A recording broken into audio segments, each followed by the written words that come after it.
అందరికీ నమస్కారం. అమ్మ మాట అమ్మాయి బాట ఛానల్కి స్వాగతం. కథ చెప్పుకుందామా? చిట్టి కథ. పరీక్ష.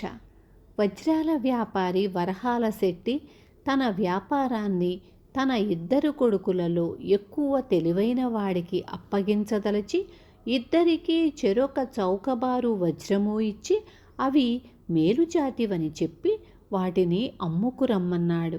పెద్దవాడు తిరిగి వచ్చి, ఎవరో నిన్ను మోసం చేశారు, అది నకిలీ వజ్రమట, 10 వరహాల కన్నా రాలేదు అన్నాడు.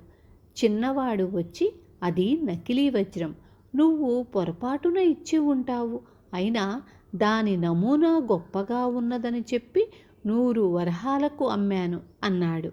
మీరు అమ్మినవి విలువైన వజ్రాలు, ఇవి నకిలీవి, వీటిని అమ్ముకురండి అని శెట్టి తన కొడుకులకు మంచి వజ్రాలిచ్చాడు. పెద్దవాడు తిరిగి వచ్చి, మొదట నువ్వు ఇచ్చిన అసలు వజ్రానికి రెండోసారి ఇచ్చిన నకిలీ వజ్రం మార్పిడి చేసి నష్టం పూడ్చాను అంటూ నకిలీ వజ్రాన్ని తండ్రికి ఇచ్చాడు.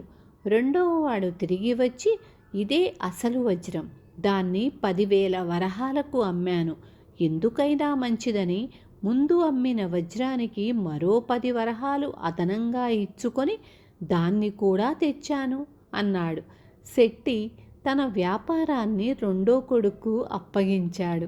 విన్నారు కదా పరీక్ష ఎలా పెట్టాడో. రేపు మళ్ళీ ఇంకొక మంచి కథతో మీ ముందుకొస్తాను.